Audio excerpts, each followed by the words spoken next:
Joshi ചള്ളിയിൽ eco friendly engineer. കഴിഞ്ഞ ദിവസം എന്നോട് ചോദിച്ച ചോദ്യമാണ്, ഈ പഴയ വീടുകൾ അല്ലെങ്കിൽ കാലപ്പഴക്കം ചെന്ന വീടുകൾ അല്ലെങ്കിൽ നമ്മുടെ ഒരു വീട് പുതുക്കി പണിയണം അല്ലെങ്കിൽ എക്സ്റ്റൻഷൻ ചെയ്യണമെങ്കിൽ എന്തൊക്കെയാണ് ശ്രദ്ധിക്കേണ്ടത്?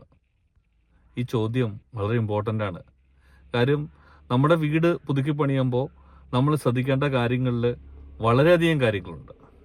നമ്മൾ നമ്മുടെ ആഗ്രഹങ്ങൾ വെച്ചിട്ടായിരിക്കും വീടുകളിൽ പുതുക്കി പണിയാനായിട്ട് തീരുമാനിക്കുന്നത്. അതായത് നമുക്ക് അതിൻ്റെ റൂം സൈസ് കൂട്ടണമായിരിക്കും, അല്ലെങ്കിൽ നമുക്ക് നമ്മുടെ റൂമിൻ്റെ സൗകര്യങ്ങൾ കുറവ് വന്നിട്ടുണ്ടാവും. അപ്പോൾ ഇങ്ങനെ പല കാരണങ്ങൾ നമ്മളെ അഫക്റ്റ് ചെയ്യുന്നുണ്ടാവാം. അപ്പോൾ ഇങ്ങനെയുള്ള കാരണങ്ങൾ വരുമ്പോൾ നമ്മളുടെ ആവശ്യങ്ങൾക്ക് വേണ്ടി വീടിനെ പ്രോപ്പറായിട്ട് പ്ലാൻ ചെയ്യുക എന്നുള്ളതാണ് നമ്മുടെ ആദ്യത്തെ കാര്യം. പ്ലാനിങ്ങിൽ പലപ്പോഴും പരാജയപ്പെടുന്നൊരു കാര്യമുണ്ട്. നമ്മളുടെ ഇഷ്ടങ്ങളനുസരിച്ച് പ്ലാൻ ചെയ്യുമ്പോൾ ഇതിൻ്റെ സ്ട്രക്ചറൽ സ്റ്റെബിലിറ്റി ഇല്ലെങ്കിൽ അതിൻ്റെ ഒരു സ്റ്റേബിൾ ആകുന്ന ഒരവസ്ഥ നോക്കിയിട്ടല്ല പലപ്പോഴും ചെയ്യുക. അപ്പോൾ ഒരു നല്ലൊരു എക്സ്പേർട്ട് എഞ്ചിനീയറുടെ ഒരു സഹായത്തോട് കൂടെ മാത്രമേ നമുക്കതിനെ ഒരു പ്രാവർത്തികമാക്കാൻ സാധിക്കത്തുള്ളൂ. അപ്പോൾ എന്തൊക്കെയാണ് അതിനകത്ത് ശ്രദ്ധിക്കേണ്ട കാര്യങ്ങൾ?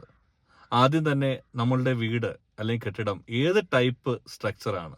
ചിലപ്പോൾ പഴയ കാലങ്ങളിൽ ഇഷ്ടി ഉപയോഗിച്ച് പണിത വീടുണ്ടാകാം, ചെങ്കല്ല് ഉപയോഗിച്ച് പണിത വീടുണ്ടാകാം, ഇല്ലെങ്കിൽ RCC കോളംസ് ഉപയോഗിച്ച് വീടാകാം. അപ്പോൾ ഏത് ടൈപ്പ് കൺസ്ട്രക്ഷൻ ആണെന്ന് ആദ്യം മനസ്സിലാക്കുക, അതിൻ്റെ ഫൗണ്ടേഷൻ മനസ്സിലാക്കുക. അപ്പോൾ നമ്മൾ അതിനോട് ചേർക്കുമ്പോൾ ഇപ്പോൾ റൂമിൻ്റെ സൈസ് നമുക്ക് കൂട്ടുകയാണെങ്കിൽ അതെങ്ങനെ കൂട്ടാൻ സാധിക്കും എന്നാണ് നമ്മൾ നോക്കുക. അപ്പോൾ അങ്ങനെ സാധിക്കുമ്പോൾ നമുക്ക് ശരിക്കും പറഞ്ഞു കഴിഞ്ഞാൽ ബ്രിക്ക് ആണെന്നുണ്ടെങ്കിൽ അതിനെ കണക്ട് ചെയ്ത് കെട്ടാൻ സാധിക്കുമോ, അതിൻ്റെ ഫൗണ്ടേഷൻ ഏത് വേണം. സാധാരണ കരിങ്കല്ല് ഉപയോഗിച്ച ഫൗണ്ടേഷൻ ആണെങ്കിൽ അതിനോട് വീണ്ടും കരിങ്കല്ല് തന്നെ ചേർത്താൽ മതിയോ? ചില സ്ഥലങ്ങളിൽ ബീമുകൾ ചേർക്കാറുണ്ട്. അപ്പോൾ ഇതിൻ്റെ അടിസ്ഥാനമായിട്ട് ആ മണ്ണിന് ഉറപ്പുണ്ടോ എന്ന് നോക്കേണ്ടതുണ്ട്.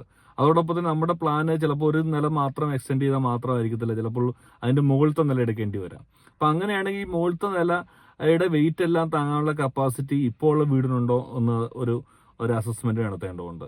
അങ്ങനെ നടത്തി കഴിഞ്ഞിട്ട് വെയിറ്റ് കയറ്റാൻ പറ്റുന്നതാണെങ്കിൽ നമുക്ക് അതേപോലത്തെ സ്ട്രക്ചർ പണിയാം. അതല്ലെങ്കിൽ ലൈറ്റ് വെയിറ്റ് ആയിട്ടുള്ള സ്ട്രക്ചേഴ്സ് നമുക്ക് മുകളിൽ പണിയേണ്ടതായിട്ട് ആവശ്യമായിട്ട് വരും. അപ്പോൾ ഇങ്ങനെയുള്ള പല കാരണങ്ങളും. ഇപ്പോൾ ഇതിലൊക്കെ എസ്തെറ്റിക്കലായിട്ടുള്ള കാര്യങ്ങൾ നോക്കിയിട്ട് ചിലപ്പോൾ നമ്മൾ ഡിസൈൻ വർക്കുകളൊക്കെ ചെയ്യാറുണ്ട്. ഡിസൈൻ വർക്ക് ഫിൻ വാളുകൾ ചെയ്യും, കോർബൽസ് ചെയ്യും, ചില സ്ലോപ്പിംഗ് റൂഫ് ചെയ്യും. അപ്പം ഇങ്ങനെയൊക്കെ ചെയ്യുമ്പോൾ തീർച്ചയായിട്ടും അതിന് സപ്പോർട്ട് നമ്മളുടെ ഭിത്തി താങ്ങുന്നതാണോ നമ്മൾ ഉറപ്പാക്കണം.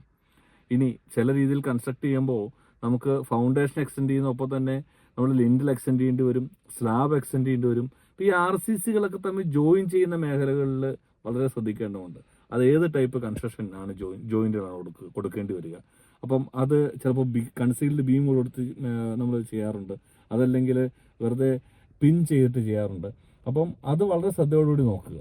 പിന്നെ ഉള്ളത് വാട്ടർ പ്രൂഫിങ് അതിനകത്ത് ഇമ്പോർട്ടൻ്റ് ആയ കാര്യമാണ്. കാര്യം വെള്ളത്തിന് പെനിട്രേഷൻ ഉണ്ടാകാനുള്ള ചാൻസസ് വളരെ കൂടുതലായതുകൊണ്ട് വാട്ടർ പ്രൂഫിങ്ങിൻ്റെ മെത്തേഡ്സ് കൊടുക്കുക. അപ്പോൾ ഇത്രയധികം കാര്യങ്ങൾ നമുക്ക് ശ്രദ്ധിച്ചാൽ തന്നെ ഈ വീട് ഒരു സ്റ്റാറ്റ്യൂട്ടറി ആയിട്ടുള്ള അല്ലെങ്കിൽ പ്ലാൻ അപ്രൂവൽ പ്രകാരമുള്ള എല്ലാ നിയമങ്ങളും നോക്കിയിട്ട് വേണം വരയ്ക്കാനായിട്ട്. എങ്കിൽ മാത്രമേ നമുക്കതിന് കംപ്ലീഷൻ കിട്ടുകയുള്ളൂ.